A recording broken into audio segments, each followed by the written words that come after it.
thank you for joining me. This is great. I'm so excited to talk to you. And Yes, you too. I know, and it's nice to see you. I haven't seen you in a while, and you look great. Thank you. So do you. I'm so excited to talk to you. Thank you for agreeing to have this meeting with me because I think so many people are going to get so much out of it. I know your most important experience that you want to talk about is definitely something that will be of value to people, but we want to go Yeah. through the whole thing. I'm going to hear the whole Yep. deal. We'll start from the beginning and we'll do all that. So why don't we start out with just give us a snapshot of who you are right now, what's going on in your life. Who are you? So I'm Lynn. I'm 39 years old, young, married for 10 years now as of September 2nd. Three beautiful little babies. Not so much babies anymore, and living a lovely like suburban life in Sparta, and just kind of definitely like where I wanted to be, what I thought my life would look like at this point in time when I was younger. It's kind of like living a dream, so to speak, just in terms of like how my family looks and where I'm living. And are you doing anything outside of the home right now? Working full time. Okay. Been doing the same job for almost 17 years now. And, that looks a little bit different just from COVID. That brought about a lot of changes in how my day to day operations with work are, which has been a good thing. It was Mhm. definitely one of the positive things that came out of the craziness of COVID was being able to work remotely, not have to rush to run the kids to daycare and not see them for 9 hours. And Yeah. so there's definitely like more flexibility. And, I enjoy what I do. It's obviously comes naturally to me. And what do you do again? So I am an investigator for Child Protective Cool. Services. So it's interesting because this whole experience is very new to me because I'm usually the one interviewing people, not the other way around. So it'll definitely take some getting used to. But, we receive calls into the hotline, and I'm pretty much the first person to respond to the calls that we get related to child abuse and neglect. Sometimes it's really difficult, but most of the time it's routine. I actually really enjoy working with the families that I do, and the specific position that I'm in at the division allows me to meet new people constantly because Mhm. I'm not involved with these people long term. And so I enjoy like meeting new people, seeing new families, seeing how other people have ways of raising their kids. And it's fulfilling for sure. It's certainly like not exactly what I thought, my career path was going to be, because as you know, I'm an artist as well. I Yep. went to art school, although when I was growing up and getting into the point of time in my life where I was having to figure out what I was going to go to school for, that kind of thing, I did kind of have in the back of my mind that social work was something that I was interested in. I've always like been a chatty person in general. So I don't know. It was not something that totally came out of the blue, but it did kind of fall into my lap after college, the All right. job Well, anyway. And it turned into a career, awesome. Well, because it's as you beautiful. know, being a full-time artist is it's not easy It's not easy. It's not to always, yeah, it's to not be able to to make a living. make a living Yeah, off of. Yeah. definitely. Well, I love it. So that's who you are right in this moment. So let's go back and just tell us where you were born and start from there. Born and raised in New Jersey. Jersey I'm a Jersey girl. girl. Jersey girl all the way through and through. I grew up in Frieden, had an older brother, a younger brother, lived in a quiet neighborhood, and my parents have been together and are still married 44 years, I think it's Wow. been. That's So great. had a pretty typical New Jersey, like rural suburban upbringing, and was fortunate to live in the area that we did and grow up with great schools, as you know. So And what kind of things did you do when you were really little? Like for fun, for recreation, being that it was a rural environment. What'd you do with your family and your siblings? bike riding. Our house was gorgeous. We had a pool, so our summers were pretty much spent at the pool. Friends over, quintessential suburban like middle class upbringing, riding bikes around the neighborhood, playing manhunt with the neighborhood kids. You know, my dad is very into sports, so he always wanted his kids to grow up being very active in whatever kind of activity or sport that we could get into that we were good at. You know, for instance, 4'10". I've always been the littlest, the shortest person in all my classes, everything. And the man like wanted me to play basketball, which I had very clearly zero interest in, like played with my magic nursery dolls on the sideline. So that's the kind of, you know, but I played softball and all throughout elementary school, was cheerleading, did cheerleading up until like freshman year of high school. We were very fortunate to be involved in a lot of things. My mom was our Girl Scout leader, so I was in Girl Scouts for many years in elementary school. So that's like kind of how my formative years were spent. Good friends, good people. My parents were, you know, always had a pretty good relationship, instilled in us some the core values that you want to have instilled in your kids, you know, respect and good manners, all that. So definitely very fortunate. Yeah, it sounds wonderful. And what about elementary school? What would you say?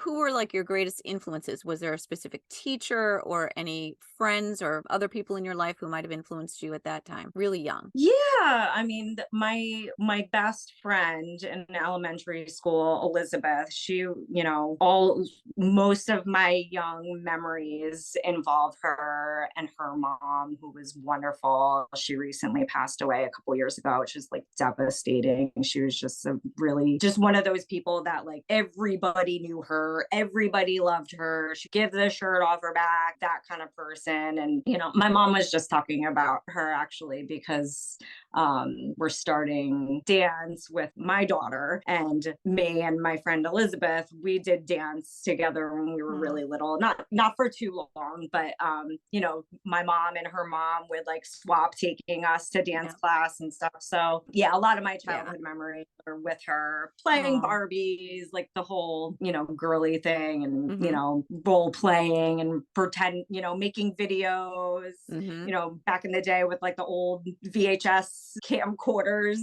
Oh yeah. So definitely they were influential to me, her family. Sort of a parallel to your own family, it sounds like. Oh yeah, yeah. Like a And she second was mom, also, maybe she was like a second parent to oh, you. for sure. Okay. And what kind of student were you in school? Good, average, like mostly B's, some A's here and there. Average. I was always a good reader. My mom, that's a big thing that my mom instilled in me, is like reading with her kids. My mom is an avid reader. I was always like a pretty solid reader in Mhm. school. Loved to write. I used to write poetry. I was just talking about it with Oh. somebody. I would write poetry, these like little poems in, you know, a notebook or whatever. My mom caught me with quarters one day, and it was because I was selling my poetry on the school bus.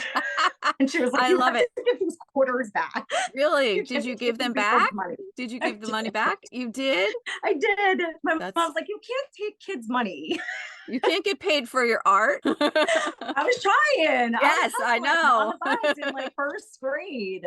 So in the 1st grade, wow. All right. So you were always into Mhm. the arts. And so that was early on. Started out with Yeah, like and reading and I'm writing. drawing too. Like I was, my mom put in a like submission for some, it was like some Crayola contest Mhm. when I was in second grade, and I ended up like getting second or third place or something for whatever this contest was for Crayola, and I won a backpack and something Wow. else. So yeah, that was always something I was really into. Yeah, I was always leaning towards the creative arts. So then you got through elementary school, then into like middle school and high school. So what was happening then in your life, like in those years, the middle years? Like a lot of typical girl things, you know, Any drama? Any coming out of stories? your basic like girlfriend group drama that, there were certainly times where maybe I didn't feel like I belonged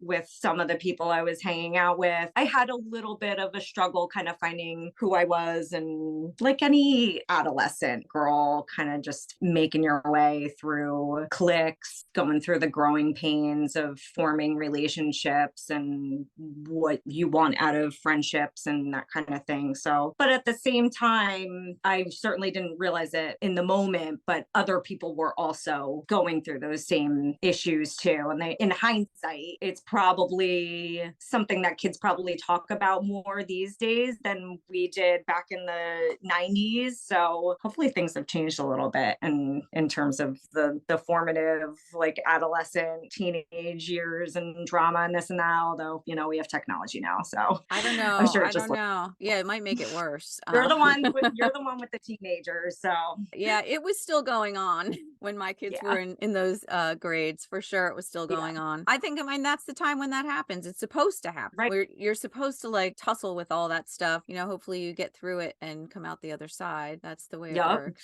But I gotta say, like, I kind of think this is a Jersey thing a little bit. I don't know. Okay, I don't It know. I think of it because I went to college in New York, and at that point in time, like I've had friends, and I still have friends that I grew up with and that I was friends with in middle school, that I was friends with in elementary school, and have formed lifelong, like strong bonded relationships with. And the reason why I say I think it's a Jersey thing, I mean, just in my experience anyway, because when I went to college in New York, I was like, oh, I have this friend that's just gonna come in. Like other people would be like, oh, I like don't even talk to anybody from my high school. Or I don't know. I feel like I know other people have had that experience too, where just I don't know, Jersey people, when we click, when we bond, we'll always have that, even if there's space, if there's distance and you don't talk to somebody in a while, like come back and it's like you never, you're just picking up where you left off kind of things. From those years, I have so many friends that I'm still not only in contact with, but like live closely to and Mm. see on a regular basis. So other than the typical like adolescent issues that you have, I would, looking back, say that I had a pretty fortunate upbringing in that sense. Nothing really big, nothing tumultuous. No, Didn't I get in think trouble, you're a good kid. I was definitely not a little naughtier than, I shouldn't say naughtier than my older brother. He just, I think, got away with more than I did. Like I seemed to be the one that got caught more than he did, or he was able to like weasel his way out of things. But yeah, I mean, so like I was, got caught smoking cigarettes and drinking and it happens. Typical things. That's totally I normal. survived You though, like survived. somehow. Yeah. All right. So you made it through the high school years with some minor Man, infractions, but nothing too yeah. terrible. And then you went to college. So tell us about that. Certainly one of the more pivotal moments in my life was the end of high school. So my dad had always wanted to move to a warmer climate. Mm. He was a golfer, was sick of the Jersey winters and the snow, this and that, and taxes. So, he had been over the years like wanting to sell our home that I grew up in. Like we moved there when I was, I think, two. My dad built the house. Well, he helped build the house that I grew up in. Over the years, like as I was going through high school, he had toyed around with the idea of moving. And then it was never like he would throw a for sale sign up on the front yard, but it wasn't something that he was actually going to go through with. And then he did. Yeah. So he got a job down in the Atlanta area. And when I was a senior in high school, he put the house up for sale. I think it was like January, February, maybe. By the end of March, we were out of there. It was sold. Oh, And wow.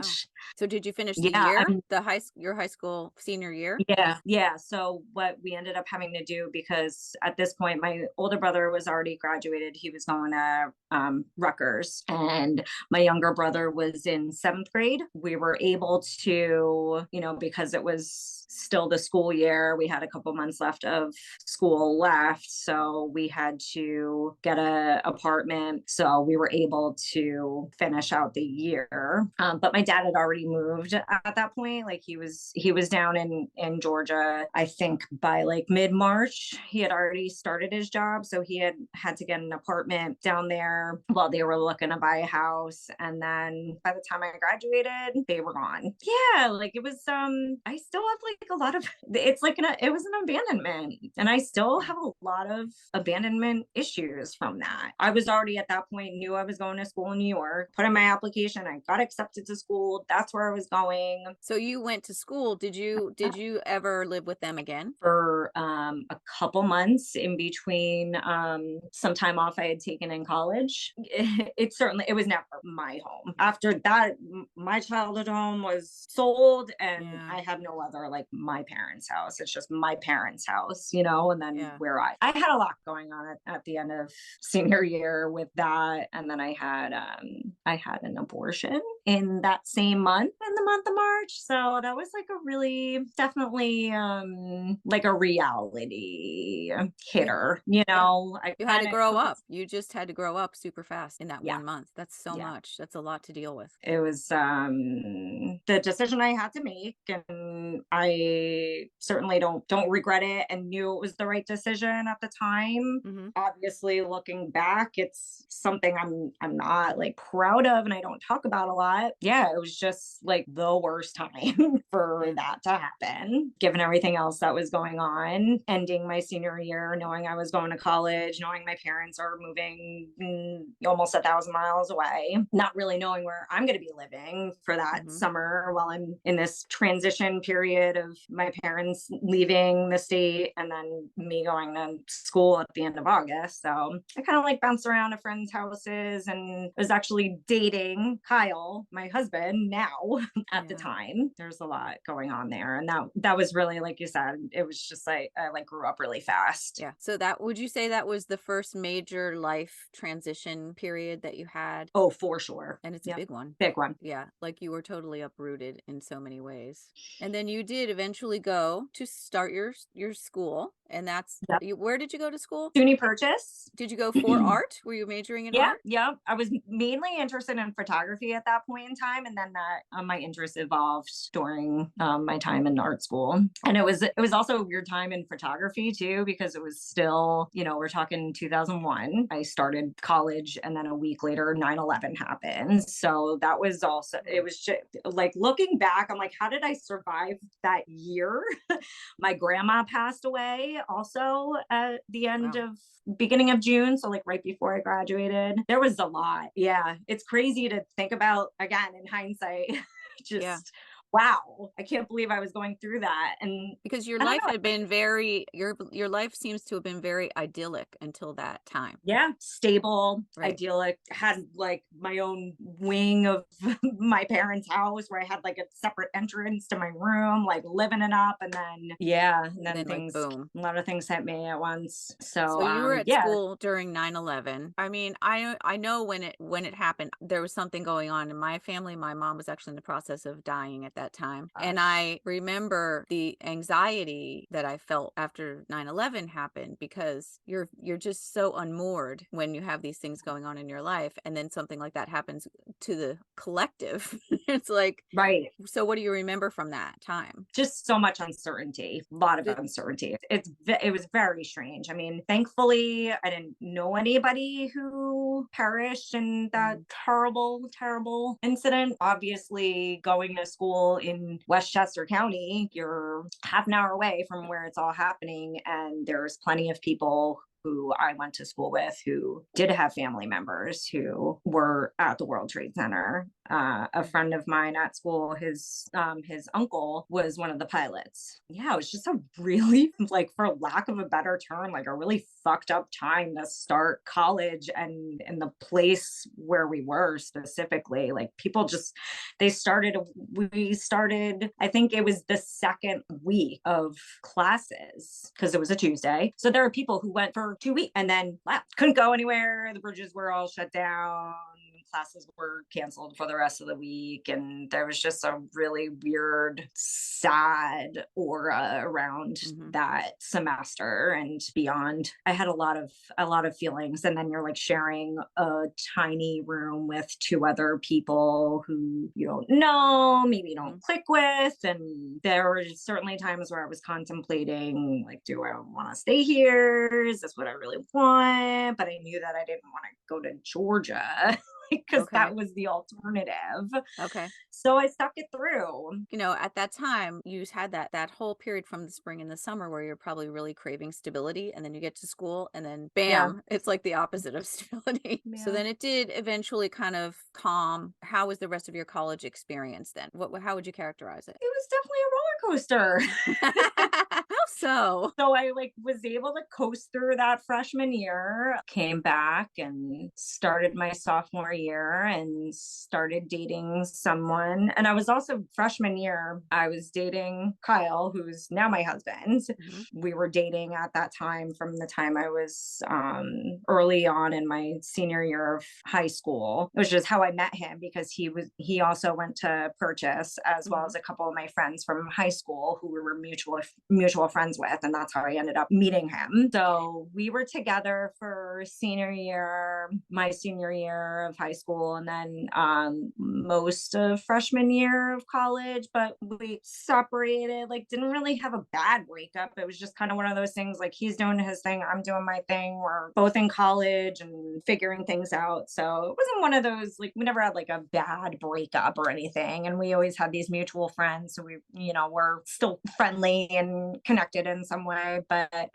we had broken up by the time I was starting my sophomore year. And then I ended up dating this other person who was he didn't go to school at Purchase, but Okay. he was basically squatting there. So his cousin went there. He came from a single mom, Mm. 3 kids. She was kind of unstable. So he had a pretty messed up childhood, had a lot of things going on, and like didn't really have a place to go, obviously, if he's, Mhm. squatting at college. We had this like whirlwind romance. He was like an aspiring musician and actor and like he had lived in LA for a short time, like before he came back to New York. And then, yeah, we had this like crazy whirlwind romance. And then the winter break, we ended up taking a road trip out to California. That was a whole thing. My parents didn't know. And then, of course, like I needed money. I like called them up, like, hey, by the way, I'm in California right now. And I kind of got like a glimpse into what like his lifestyle had been in LA, which was not the prettiest. And then I finished out sophomore year. And at that point, my boyfriend at the time had people caught on to the fact that he was not a student and he was living there. So he was persona non grata from the campus. And then again, one of those things like just trying to figure out where I want to be, what I want to do, what I want my life to look like. Still being in kind of a transition period as to like where my home is. Yeah. And I ended up moving to California with him end of sophomore year. So I was in LA with him for, I guess it was from like May to October. And then that was another like very pivotal moment in my life and what had been a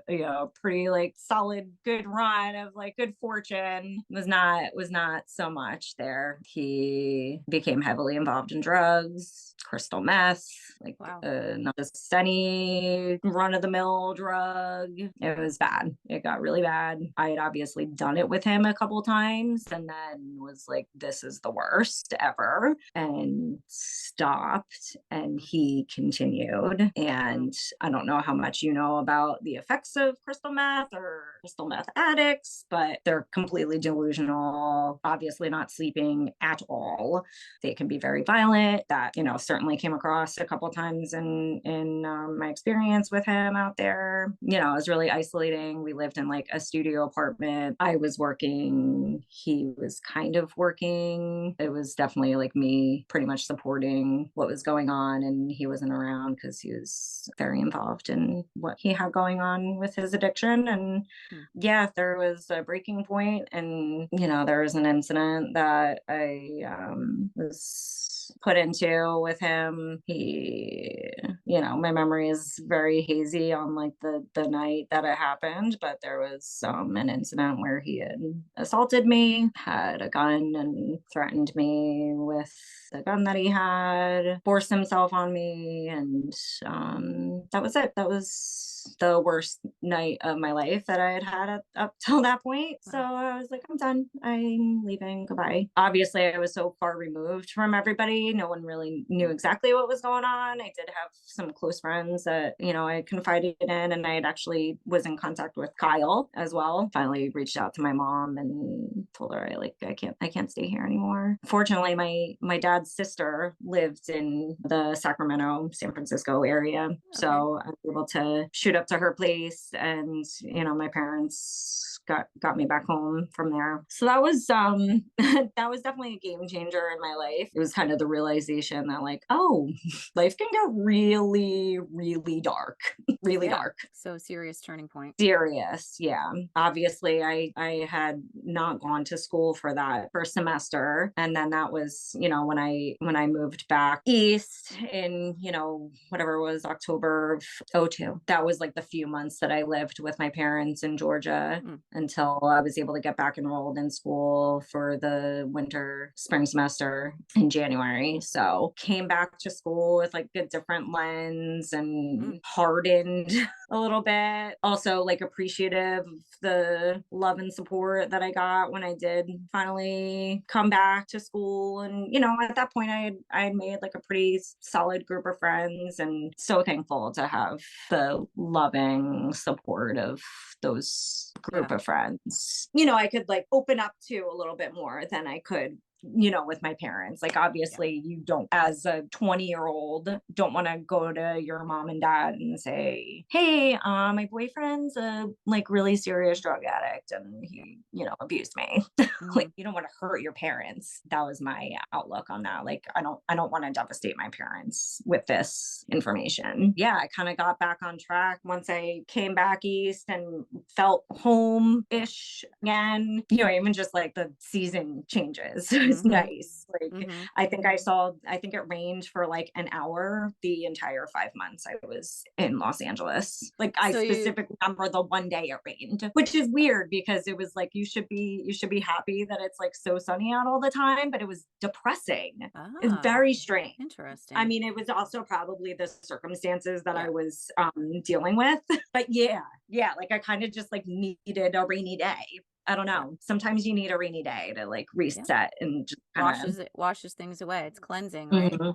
finish up my junior year. And at this point, my sophomore year roommate is now my best friend, my golden girl. Like, we're gonna be living in a house in Florida when we're 80 years old. She's my girl. I'm so thankful that I made the decisions that I did, that I did end up going back to school, Hmm. continuing those lifelong bonds. And things were a little bit better after that in terms of like, okay, I'm gonna finish college, and we'll see where it takes me. I ended up doing my last semester in Italy, which was amazing, breathtaking. It was a really awesome way to cap that experience of going through college and having the time that I did. And Hmm. it was just a nice way to Yep. put a cherry on. Yeah. Ended on a positive note. Yes, that's what I was thinking, ending it on a positive note. Yeah. You said that you came back after your bad experience in California with a new lens. What was the lens? Can you talk about that? How did you make that shift? Like for people who might have a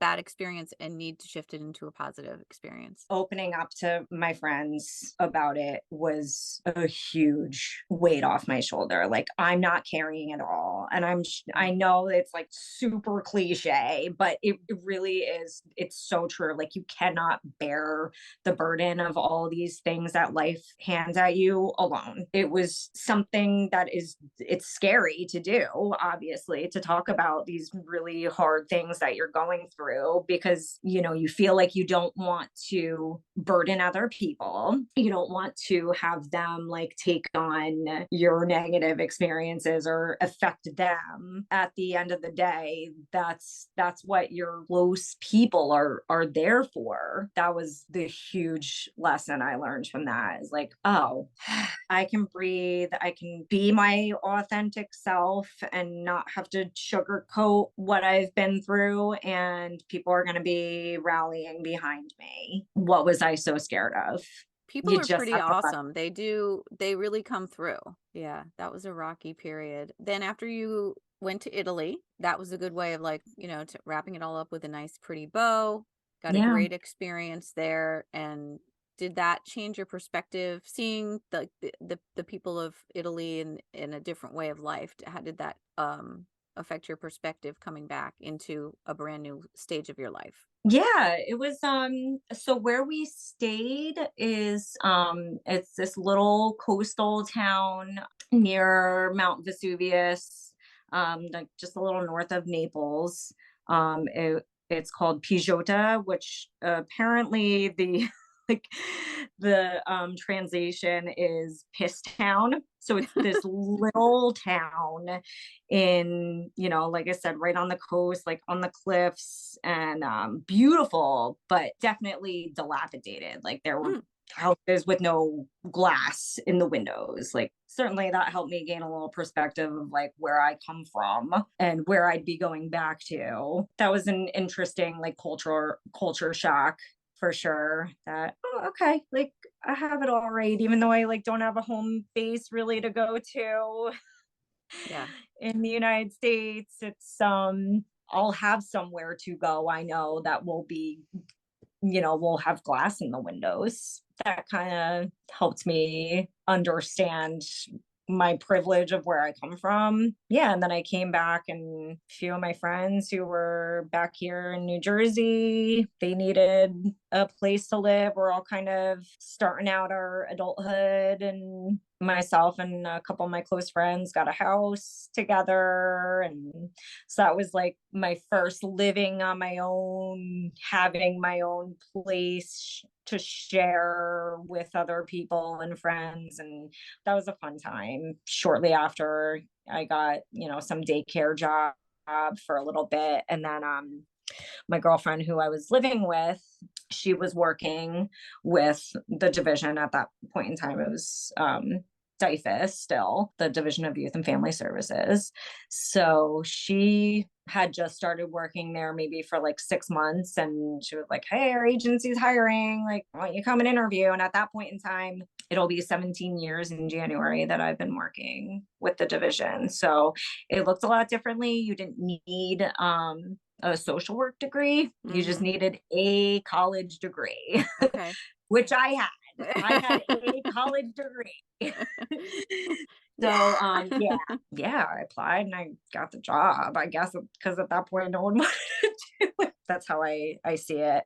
Yeah. It was an opportunity that fell into my lap, and I took it. And I went to school for fine art and loved being creative, but also knew that I wasn't ready or mature enough to making art my career, that it was going to be giving me any sort of meaningful income to support myself, especially if I wanted to not ever live with my parents again. So I took it, and, obviously being there for 17 years, I've formed a lot of really meaningful relationships with the people that I work with. Were you making art? Yeah, just really mostly for myself.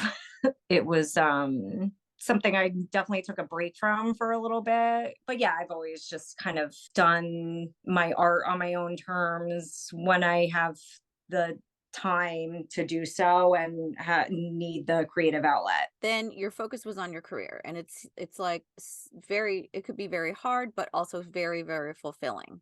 And the Yeah, relationships you develop with your coworkers, because you're bonding around a common theme of saving children, supporting children. it's so well suited to my personality, being able to meet new people and also investigate. Like I've always Hmm. That's like a whole other separate part of it. Like I love true crime. I've always loved true crime.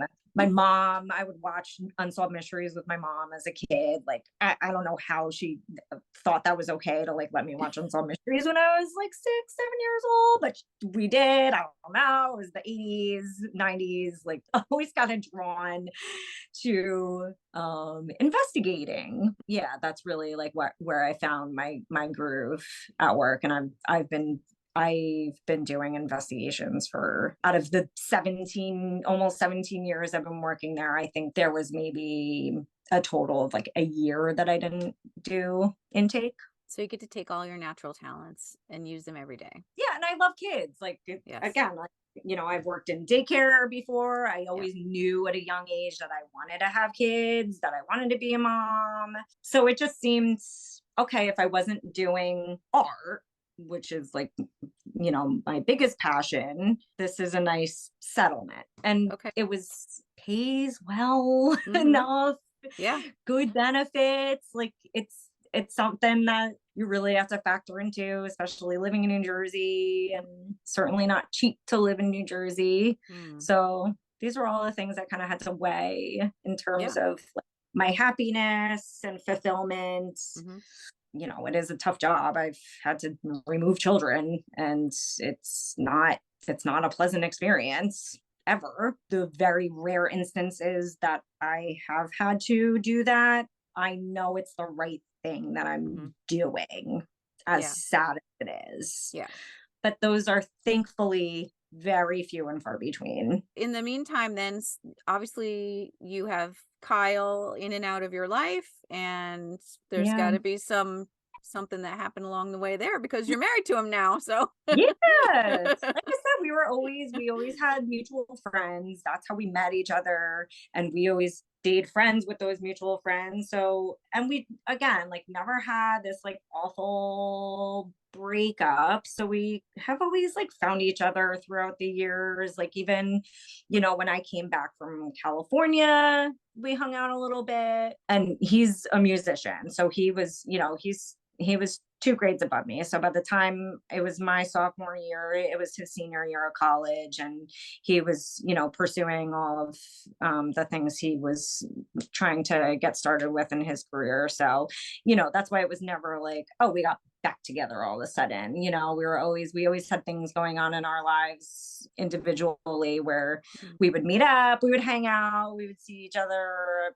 mutual friends, places, and just chat about what's going on in life. And then it was 2007 into 2008. I had been dating somebody that, fizzled out or whatever. And, same with Kyle. He had been in a couple serious relationships in between. And, that obviously didn't pan out. And then it was just one of those things we like would talk on the phone for hours and, always had a strong, like, physical connection, and we just naturally came back together after talking, seeing each other here and there. And then, over the course of a few months, it became more of a regular thing and got more serious. And he had bought an apartment in Westchester, where he's a musician, so his scene is New York, the city, Westchester, yeah. surrounding areas. So that's like where he needed to be, and I was still in Jersey. Obviously, I wasn't like going anywhere in terms of moving. I was still like living, with friends, renting places with friends, kind of thing. And I was kind of getting over renting with friends lifestyle, had the idea of like, hey, maybe I, want to buy a place or whatever. I've been with my job for a couple years, had a little bit of money saved up, and we're talking 2008. So like Mhm. height height of the housing market crash. So I ended up finding this foreclosure that was in pretty rough shape. One of my coworkers, who's now my supervisor and was like my first friend at work, her parents were realtors. So she's like on the side a realtor. And she was like, yeah, let's go look at a couple places. And we did. We looked around the county and I found this spot that was, super cheap, obviously a foreclosure and needed a hell of a lot of work, but I just saw the potential in it. I really liked the location, just small 2 bedroom, 1 bathroom house that I knew if I got like a small loan, I could fix up enough to be livable because it certainly wasn't livable at the time that I bought it. So I did. So I bought this house and You did it by yourself, girl. yeah. So I was 25 at the time. When you I was owned like your pretty darn first proud of myself. that's Yeah. fantastic. Owned your first home at 25. I love that. So it was definitely not easy. I mean, I needed a roommate to Mhm. help me out. One of my friends lived with me for a few months and but then I was kind of able to steady out. She had a boyfriend that she was going to live with. So I was like, okay, living by myself and it Mhm. was really much needed. You had your home base. Yeah, and I had to grow up realizing like, all right, I'm not gonna like live with friends for the rest of my life. And Yeah. so I was dating Kyle pretty much at that point. We were, by the time I moved in and we were official, I guess you Mhm. could say. Yeah, we got engaged on Valentine's Day of Aw. 2011. We got married in Long Island at an aquarium. It's really a lot of fun. It's a beautiful venue and just really different. And we had our dog at the time, and our dog was in our Aw. wedding. Aw. So it was, yeah, I really like have just lovely fond memories of our wedding and that whole time period. It was a really great experience. Did And he move in with you before you got married? Like, yeah, okay. yeah, he So that's eventually how you moved. had the dog and Yeah, yeah. he eventually moved on. I can't even remember. We both just collectively paid our own bill. We've always been like non-traditional in that sense Mhm. and I think this is another like value that's kind of been instilled in me since the time I was in my senior year of high school and kind of like left to my own devices while like it's only me I have to rely on. So I've Mhm. always been like super independent financially. I've always wanted to, that's my money, I'm earning it. Like we've always had like separate bank accounts. We'll help each other out with whatever bills, but like your money is your money, my money is my money kind of thing. And I think that's just like a good thing in general for everybody to have their own like financial independence, but Yeah. especially women Mhm. be you know I think it's very important because there are situations that we can get in that we're really vulnerable in, and it's a good like backup to have your own financial independence. I love the thing about the financial independence. I think that's really important. And how does it work with having kids? Like, how do you work it that way? We split bills and we get diaper delivery. So with diapers, like I'm like, okay, here, I got a delivery, give me half kind of thing. Mhm. Sometimes there's a little bit of a struggle because of the different lines of work that we're in. Mhm. Mhm. I obviously have a paycheck Yeah. that's regular coming in, and Kyle's, more of a gig guy. That's a little bit of a struggle here and there. But we contribute what we can, and Mhm. we help each other out when if I'm having a rough time, something needing to be paid, like he's always there to help. Yeah, like we've always been able to help each other out if one of us is struggling. Yeah. It's worked out for the most part. Yeah. It sounds like it works really well for you. We all just have our own different ways that we can contribute. Obviously, aren't going to look the same, but No. and they're not equal always. But you seem to have the way that you have your relationship set up and you're able to communicate about it and it just works for you. And that's a lot to be admired. It's It's taken a long time Yeah. to get to that point for sure. So at Yeah, some to point really get then on. you guys decided to start a family. Again, like I said, I've always just instinctually known I'm gonna be a mom. Playing with dolls as a little girl, like baby doll, just the whole nine, just knew it in my soul. I'm meant to be a mom. We decided we were gonna go on this trip to Italy, actually. We went with my brother and his girlfriend at the time, and like was this magical experience. Loved it, just a great time. It was everybody else's first time in Italy, and I was of course like elated to go back because it's just literally the best place on earth. Just amazing. So we were like, all right, we're gonna start trying. Like, got off my birth control a couple months before that, knowing that I had gotten pregnant before, obviously, Mhm. and knowing I could get pregnant and knowing how easy it was without trying, obviously. Mhm. I figured it was gonna kind of be like that, like, oh, boop, like you're pregnant, as moms know that that's not always the case. It did take a few months for us to get pregnant, and I was actually at a gynecologist appointment, just like for a routine checkup. Some women know when they ovulate. I've never been one of those people. So, well, it turns out I was actually pregnant at that point in time. We were pregnant, we were ecstatic, obviously. Our families were really excited. It was the first grandbaby on both sides. Kyle's an only child. So, he always knew he wanted to have children, multiple, like, so yeah, we were just all excited, and we decided we weren't going to find out the gender. And so that was like, just like a fun thing we were going through along the way, like, what could it be? And Yeah. had a pretty uneventful pregnancy. I knew going into, before I was even pregnant, that I wanted to have a midwife. I wanted to go the more natural route, try not to have an epidural, birth in the tub, have a water birth, that whole thing. Had the 20-week ultrasound, everything's fine. The ultrasound tech ended up putting, because we were like still debating, like maybe we want to find out what we're having. So we are like, all right, just write it down on a piece of paper in an envelope. If we feel like opening it up, we have it. This piece of paper was sitting in an envelope for months and we had debated opening it, but we never did. I say it was uneventful, my pregnancy. However, there was a point in time. I was probably close to 8 months pregnant. Like, I thought I had a UTI. Was kind of like having the symptoms of a UTI. One night, Kyle was working late and he was in New York, so he was going to be staying at his apartment that night. And I was like just in bed watching TV, and I had these pains or whatever, and it was getting pretty bad. Where I was like,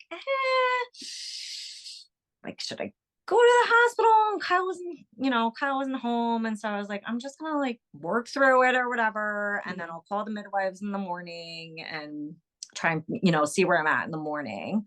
So I really just I called them in the morning, and I really just thought I had a UTI, and then like the pain kind of went away. I think I took like cranberry supplements or something. I didn't go on any antibiotics. Okay. I don't even think I got tested for a UTI. It was just, okay, it happened. I took some supplements. I felt better, and that's it. So my due date comes and goes. I Mm. was due, it was obviously, these things are estimates, but my Yeah. due date was, it was like the 2nd, and then it was the 4th of November. And those dates came and went, and 40 weeks, nothing, no signs of labor, getting checked out by my midwives. 41 weeks comes, still no signs of labor. So, like, all right, like, talking maybe induction. Like, I really didn't want to go the induction route. I had to do one of those non-stress tests. For anybody that's familiar with them, you're sitting with the heart monitor on your belly for a half an hour. They're counting kicks. movements, obviously listening to the heartbeat, that kind of thing. So I had one of those, and everything seemed fine. And it was interesting because while I was having that test administered, the midwife is telling me the routine things like why they're doing this, and like, oh, there is like, once you go past, 41 weeks or whatever, like, there is a higher chance of stillbirth, right? Okay, just throwing that out there casually, right? So I think it was at that appointment they decided to do a membrane sweep. If you're familiar with that, what they Mhm. do is they basically just do an internal exam and like scrape your cervix. It's pretty uncomfortable. There's a little bit of bleeding afterwards, but it's a tactic that they use to induce labor. At this point, my mom had come up to be around for the birth of her first grandbaby and was visiting for a lot longer than she thought because I was going way beyond my due date. My older brother was living in Florida at the time, so he flew up for the weekend hoping like, okay, we're definitely gonna have a baby this weekend. Like at this point it's, we're talking, if I'm not in labor by Sunday, induction is happening on Sunday because I've been gone, you know at this for so long. That Friday, after we got my brother from the airport, I drove, like, still doing all these things, super pregnant. And then I start going into labor. And, really the decision was like, we had a birth plan and everything. And, the plan was I'll do a little bit of laboring at home, then go to the hospital. This was later at night, as labor usually tends to start later at night for a Yeah. lot of women. Yeah, by like 11 o'clock, I was pretty uncomfortable, having regular contractions, got in the tub for a little bit at home, but it was starting to become like pretty uncomfortable. And then my water broke, like right on my bathroom, or on my bedroom floor. Our dog is like licking up amniotic fluid off of our floor. It was the scene. So yeah, at that point I was like full on labor, active labor. Kyle got me in the car and we were on our way to the hospital. So we go to the hospital, everything's fine. You can have the option of having the heart monitor on at all times, or you could do the intermittent. So my midwife was doing the intermittent checking for the heartbeat. I was in the tub for a little while. I think at the point that I got to the hospital, I was like 9 or 10 centimeters. Like I was pretty much fully dilated at that point. I don't even remember, they ask you a line of questioning when you first get to the hospital. Like I don't even remember being able to answer the questions. Yeah. Was laboring in the tub for a little while. And then you could tell there was a shift in the atmosphere of the room. I was in the tub and my midwife was like, let's get you out of the tub. Let's get you in the bathroom. You can like labor on the toilet or whatever. So I'm in the bathroom. Kyle is, by my side the whole time, like just being a great partner, labor coach, doing everything that I'm needing in those moments. So we're like left to our own devices for a little bit in the bathroom as I'm laboring still, as these things are, is a little bit of a blur. I just remember, my midwife coming in saying like we gotta get this baby out. I got up on the bed and started pushing. And you could tell there was a different vibe in the room. Like there was urgency. And I remember at one point, and there were doctors at this point. So, Mhm. before it was like calm, it was just the midwife and the midwife assistant, like a nurse here and there. But now we've got like a doctor in the room. There was a bunch of people that come in. So I was like, you just kind of knew something was going on. So one of the doctors said to me, like, you really need to push this baby out, or you're gonna have to have a C-section. So like when she said that, I was like, okay, look, I'm not having a C-section. We're not doing this. So from there, I can't even say how long it was, but it didn't feel like it was that long. From there that I gave birth, and I kind of like still didn't know what we were having. And so I gave birth to her, and they like immediately cut her cord and swept her away. nurses and doctors are with her, kind of off to the side. And Kyle doesn't know what's going on. I don't know what's going on. I was like, what did we have? Like, I didn't Mhm. even know what the baby's gender was. And they told us it was a little girl, and we just heard them working on her for, I think it ended up being like 20 minutes or so. And they're like, I don't know, she's gone.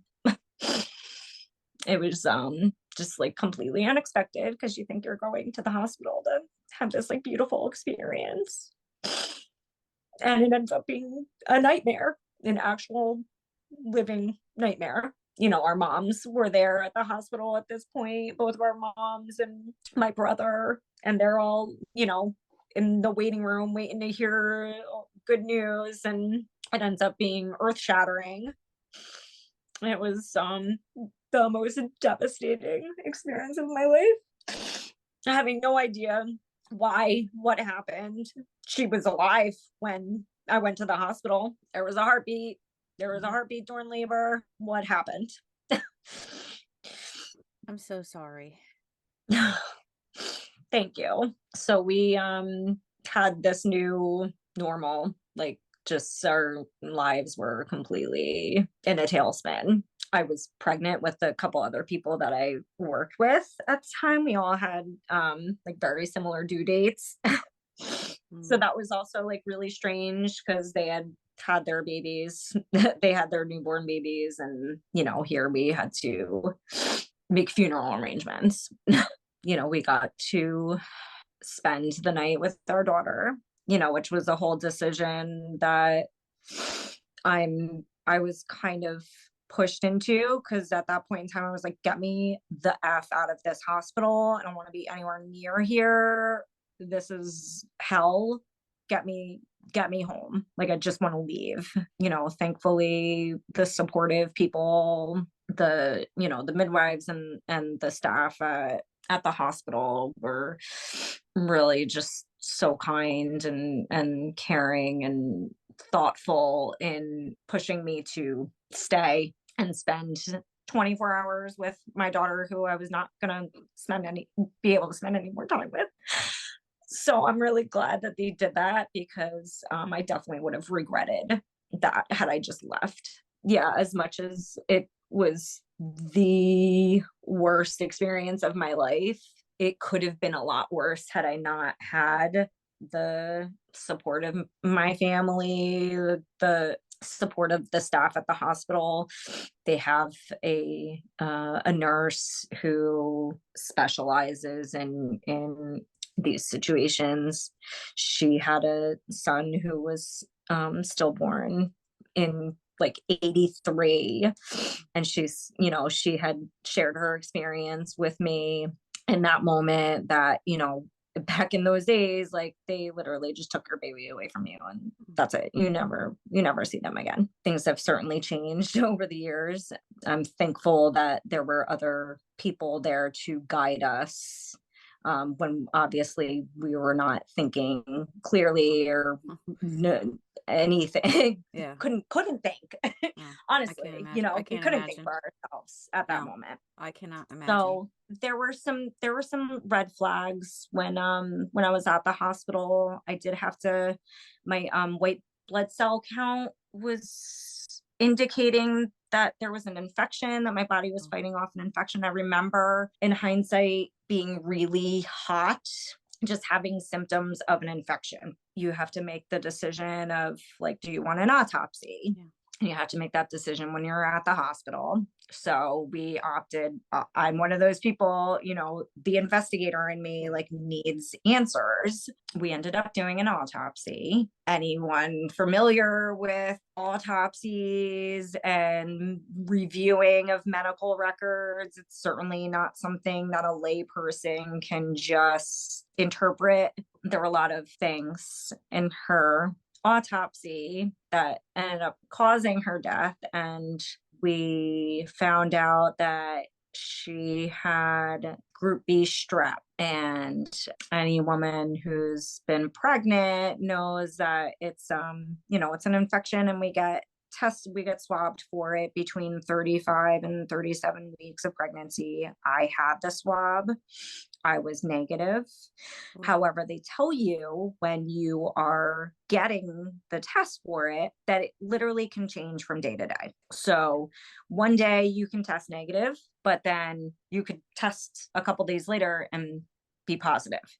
And if you're positive, you have to have antibiotics during labor because you could pass the infection on to the baby. And it's very life threatening. I was negative. So I did not have the infection, the antibiotics during labor, but it was kind of like a light bulb went off. Again, hindsight is 2020. Oh, like I had that experience. I thought I had a UTI. Was that my body telling me that there was something going on, that there was an infection and I didn't know about it? And still, like, it, we're talking, this was 2014.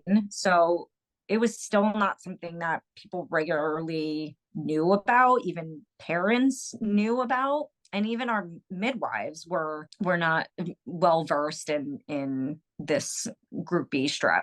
So at that time, their knowledge was that it was something that was passed on after birth. Well, it turns out there's prenatal onset group B strep, wow. which is what happened to our Philomena. And the infection just got to her literally like minutes before I gave birth to her. It was just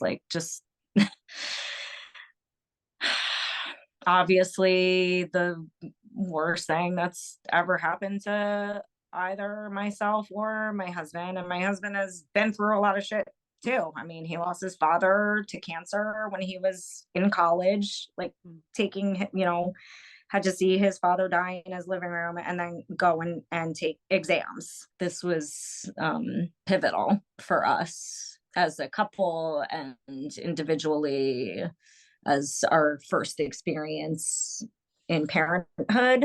Just the grief neither of us have ever experienced before and hopefully never ever will. What kind of things did you do to deal with that? So, in the beginning, when you're grieving, you literally have to take it minute by minute in that early stage of grief. It's like you just have to survive for the next minute and then we'll take it from there. As much as my husband and I are supports to each other, we needed support collectively because how am I supposed to support him when I'm grieving as much as he is, and vice versa? We have our people who rally behind us when we go through awful experiences, and this was definitely no exception to that rule. I mean, you just really see the good in people when you experience a tragedy. It's heartwarming to see how people can come together when someone else is struggling. At the same time, you also find out who's not so much in your corner, Mm. and that's a tough lesson that we both learned through this experience, that people that we thought maybe would be rallying weren't really there. And although that's a tough thing to learn and to go through, it's important because you know that you're not going to be wasting any more time or your energy and someone that's not going to be there for you in the moments you need them most. So it's tough, but it's an important one to face. Thankfully, had friends and family and financial help because you're certainly not planning for a funeral when you're going into the hospital to give birth. So thank goodness for our parents who foot that bill, because that's certainly not something that we were planning on or thinking of or had money set aside for. Just one of the pieces of the puzzle that we really didn't have to worry about, thankfully. And then as these things do, you're in the moment, you have this tragedy happen and you're grieving and you have a service or whatever you do for your loved one when they pass, and then people move on and Mm. you don't. That was probably, aside from the initial experience of it all, that was probably the toughest time, was when like things settled and, eventually my mom had to go back home. Yeah. And, my mom was just, really a huge support to us, staying with us for a couple weeks, making food, making us eat, even though we didn't want to eat. And then, of course, I'm also postpartum, going through all the things that you got to deal with after you have a baby, but without a baby, bleeding and, all the things that you have to do after you have a baby. Nursing is not happening, but you have milk coming in. All those things were just another like punch to the gut. Like, you're dealing with this, but you don't have the reward for it all in your arms. Having this nursery that we had set up for her just being empty and sad, and first couple months were certainly the hardest. You just take it day by day and hope that you're going to survive the day, Mhm. and try and do anything that'll take your mind off of it, even though it's completely at the forefront all the time. As like silly as it sounds, we watched a lot of The Office. It's our favorite show. Aw. And it was literally the only thing that could make us laugh. Like, you just need something, like, Yeah. anything that's going to make you not think about the shittiest thing in your life for a half an hour, Yeah. like, latch on to that. And we did. Like, we were just like, all right, we're just going to watch The Office and like laugh, try and laugh. So I know it's like so silly, but The Office kind of I don't think that's silly at all. I think that's wonderful, and I think the people at the office would be thrilled to know that. That's why they do what they do. really, And you're like, really an I'm extreme telling you, it case was of that. therapeutic. Right. It was therapeutic. I Right. have thought about like writing a letter to Steve Carell to just be like, thanks a lot. You made us laugh during Honestly, the absolutely most devastating part of our lives. So, you should. but You should. yeah, that's why the arts are so important, because it's therapy. Yes. I mean, I hear so many lessons in your story, so many. Every single thing that led you up to that point and how everything feeds into the things that then happen along your journey. It's like, crazy. And Yeah. that's just it's a horrible tragedy. I remember that time, and I know you did some things to commemorate her. Her middle name was Rose, Yep. and so you do a lot with roses, and Yeah. I'm sure keeping her alive in your art helps. Another really wonderful thing that the midwives did was they have a midwife assistant who's taking pictures at the birth. She was snapping away, and we have these beautiful pictures of our daughter, of us with her, that obviously we latch on to this day. I mean, her pictures all over our house, and while there's only a few, I cannot imagine having this experience and not being able to have photos of your child. Again, that was another part of this awful experience that I'm really thankful for, that we had someone there photographing us, whereas I wouldn't, and there's another organization, now I lay me down asleep. They, for women who know they're giving birth to a stillbirth. I mean, I didn't know. So Yeah. I didn't know I needed Now I lay me down asleep. But there are, Right. women who find out during an ultrasound like there's no heartbeat, and then you have to birth your baby, which is another awful experience. But Yeah. there are organizations that do that, which I think is just wonderful. It's so important. To you have nothing to hold, literally, except for these photographs and Mhm. memories. I had these pictures, and so I've painted her picture. Like you said, her middle name is Rose, so roses have become like hugely significant to us. Yeah, I've incorporated a lot of that into the artwork that I do now. Mhm. We got so many flowers when after this happened, and a lot of roses, and Yeah. I painted these roses, and I still have some of them dried, and her name itself was really meaningful. So Philomena Rose is her name, and Philomena was my grandma's name. She's the one who passed away when I was graduating high school, and her and I were really Oh, close, and I always loved that name. yeah. She which oddly enough, she hated her name and she Oh, changed it to Phyllis, but I always loved that name. So people yeah. called her Mina, like she Yeah. was known growing up as Mina. Hmm. So I knew like we were going to name her Philomena if we had a girl, and we would call her Mina. So Philomena Rose. Kyle came up with Rose, and Rose actually he didn't know it, but Rose is my grandma Mina's mom's Yeah. name, like great grandma's name. So there's a lot of like importance, Yeah. significance to her name. Yeah. Um, so yeah, I did do a lot of art that was therapeutic and just painting, and I did have some time off from work to be able to do that, have that outlet. I did take a few months off of work. Do you think she's watching out for you?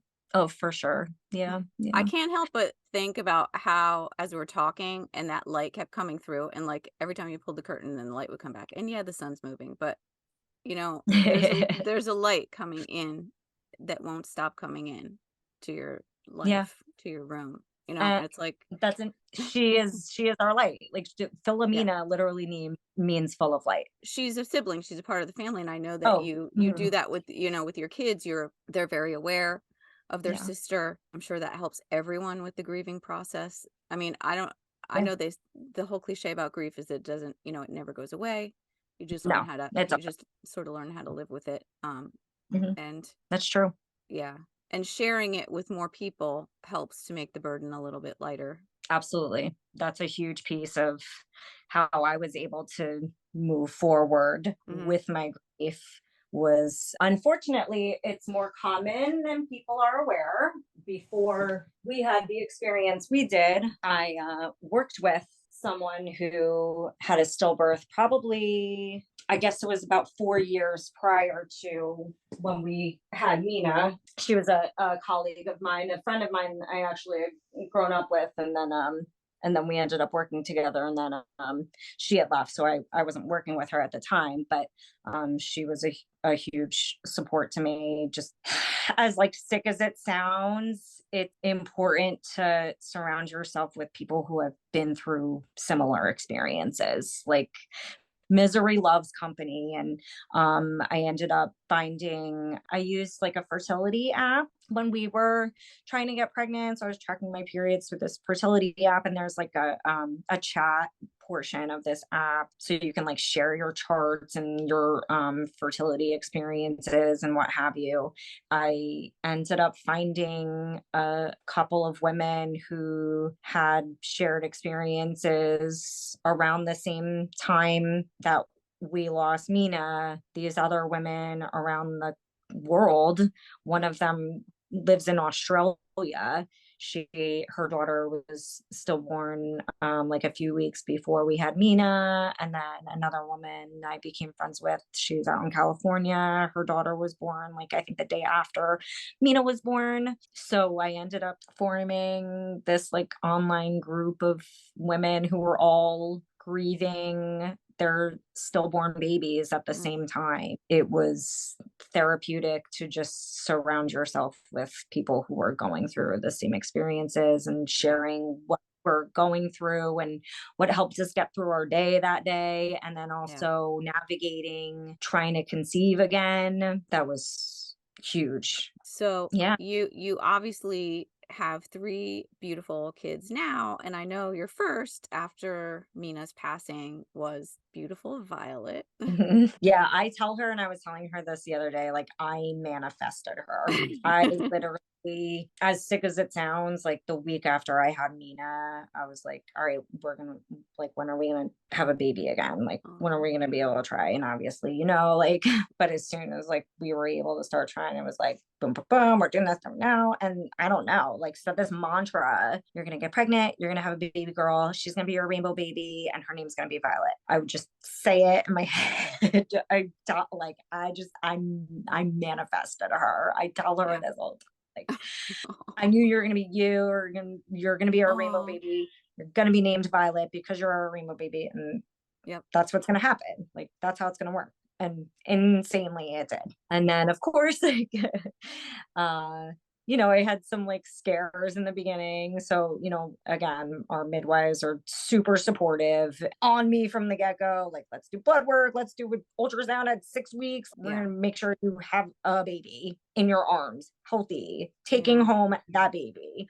I had some spotting really early on, which I didn't have with Mina. Oh, it was this whole thing. We went on like a backpacking trip and I was maybe 8 weeks pregnant, not even. And that's a whole other story in and of itself. But I was on this backpacking trip with Kyle and a couple of our friends and our dog. And I was spotting and like not feeling it and ended up having to leave the backpacking trip and like went Oh. home with some strangers that ended up being these like beautiful people who like took me into their home and took me out to dinner.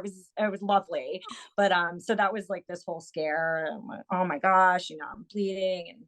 And here we are today, and we've had some other losses in between our time making our family to what it is now. Our family wouldn't look like what it does if we didn't go through this experience. And I hate saying like everything happens for a reason. Like I hate that saying, but life just hands you these situations that end up forming what your What you're supposed to what your learn. life is going to look Right. like, and right, and what you can Hmm. handle. And I certainly know that we can pretty much handle anything if we've been through this like really really dark Yeah. experience. And obviously we probably drank a little bit too much after we had Mina. We're certainly not the healthiest of people at that point in time, but aside from alcohol helping to cope a little bit, Hmm. we had other coping mechanisms that we utilized. And if we made it through that, then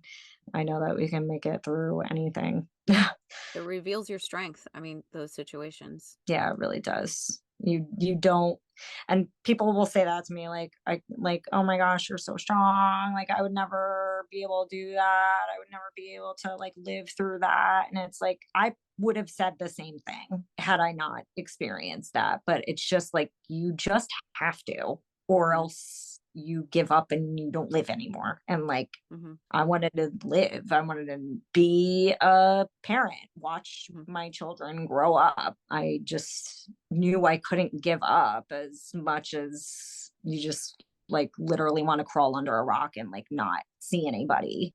Yeah. You just have to. You have to keep going. Yeah, we got through being pregnant with, and of course, we were like, we need to know the gender of this baby immediately.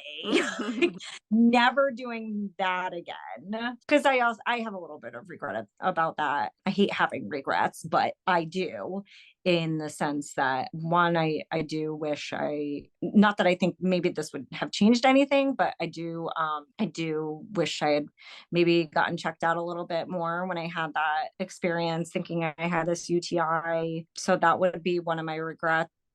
And not knowing who she was, like Mm, that oh, I thought I was having yeah. a boy. I Oh. literally, everybody was like, oh, you're carrying like a boy, you're having a boy. So I feel like I missed out a little bit on like a connection, if Mm, that makes sense.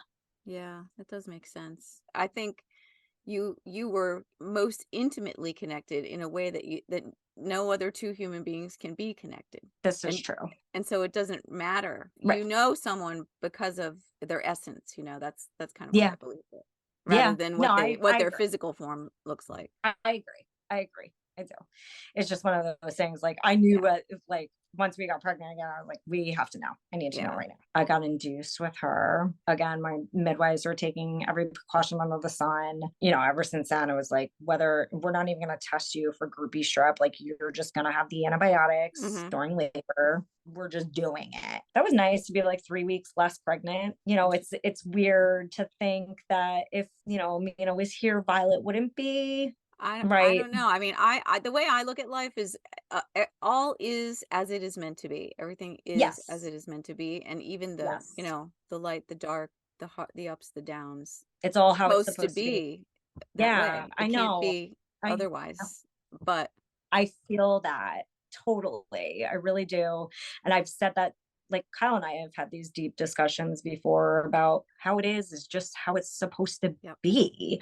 There's something you have to take away from Yeah. the fact that this certain thing happened and this is how your life looks like. There's some reason why. It's just this is how it is. Yeah, And we're there's certainly not meaning. changing. Right. And you can't Yeah, change it. I wish I could take that your regrets away from you because I don't see that you could have done anything differently and at all. it certainly heightens your senses once you're pregnant again. Sure.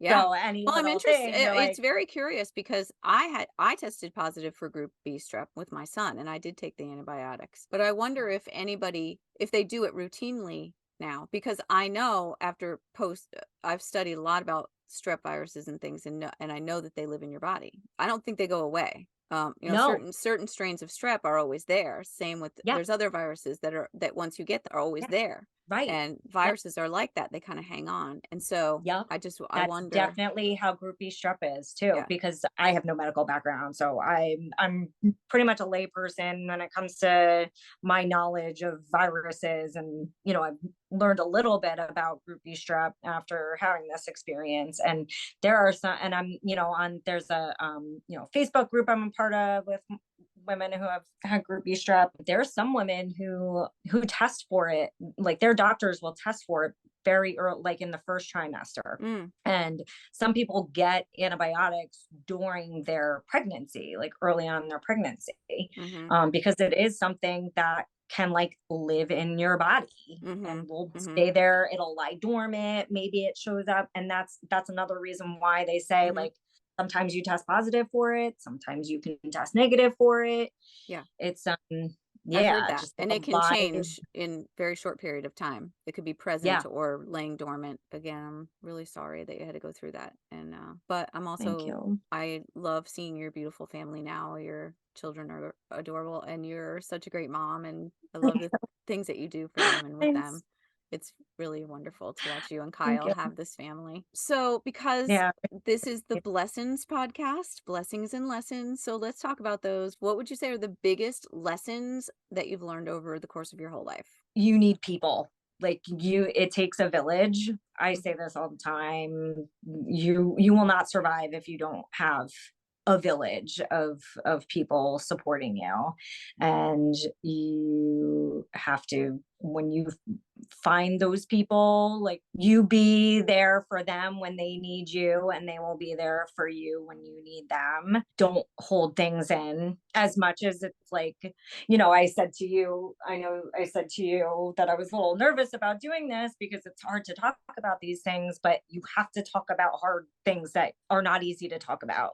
You just have to let them go because you can't hold it in. No one person is capable of holding in all these things, and it'll eat away at you. It will be its own virus if Mm, you don't let it out and have somebody to talk to. That's really like the main thing that mm, sticks with me. Like I try to always check in on people who are going through things, and that's probably just my like empathetic nature. You have to have a village or it's going to be really tough to survive the hard things that life throws at you. And also knowing keeping who's for you, who is there to support you, and keeping those people close, nurturing right, those relationships. keeping those positive people in your life and weeding out the people who are not in your corner, are Yeah, not going to be there for you yeah. when things are really tough. I mean, sometimes I think when you go through something like that, that's so traumatic, people don't know how to react. They don't know what to say, and Yeah.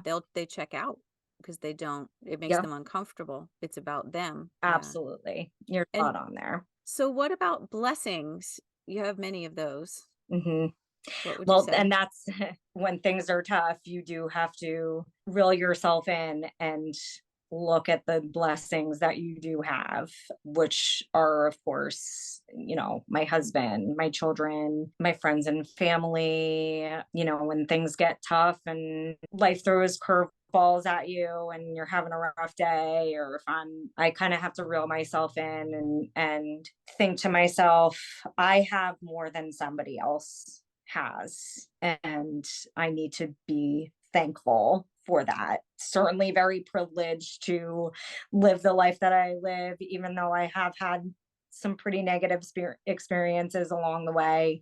Somebody out there is struggling even more. So I have Mhm. to just take a moment to myself and know that I have so many things to make me happy, to lift my spirits, and other people don't have that. It's a constant thing that I have to remind myself daily. And I'm like annoyed at something, like, okay, Mhm. let me take a step back. Like, this could be a whole lot worse. And that is certainly something that I have learned more to do since what we went through with Mina. You have to hold on to any little thing that brings you joy and be thankful that you even have that, Mhm. because life is obviously, it can be really, really short. Mm. The fact that we're here on this planet and able to conceive children, Yeah. that in and of itself was something that I had to hold on to in that moment. Like, Yeah. okay, like, I'm sure my future will hold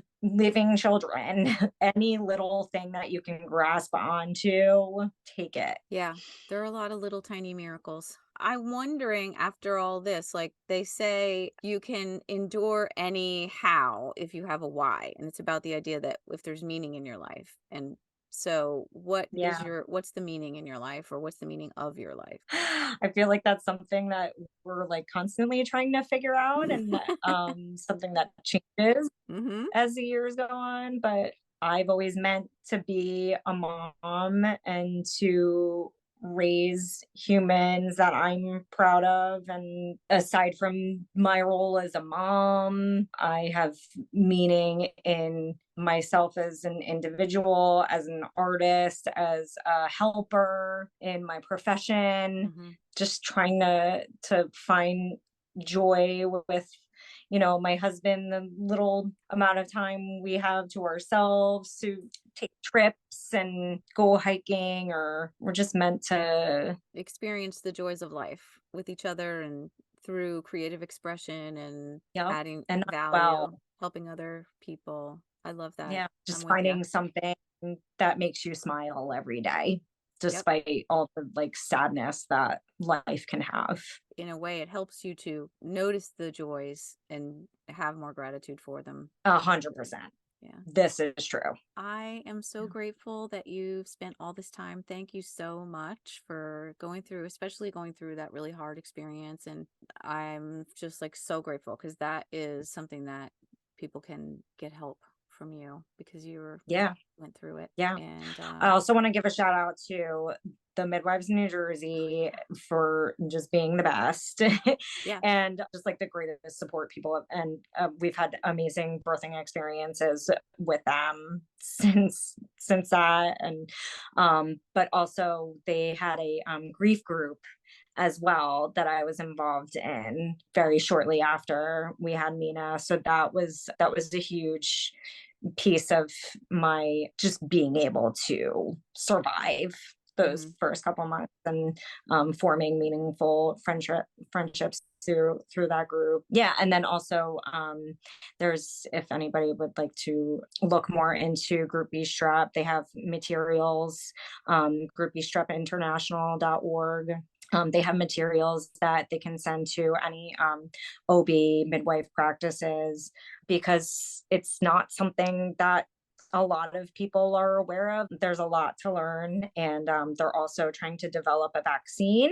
We try to donate to that organization Yeah. whenever we can, because Okay. that would be a real game changer to have a vaccine. And there's obviously horror stories of Hmm. people who have had babies who have developed late onset groupie strep. There's just all the information you need is Hmm. groupiestrepinternational.org. All Cool. right, Lynn. I Well, really appreciate it, oh, Missy. I'm so glad I was able to I help, do. and this is definitely therapeutic. I'm glad I did it. I really think she was there with you today because of that little sunlight that kept coming in and She's always here with she's always us. there. She's always there.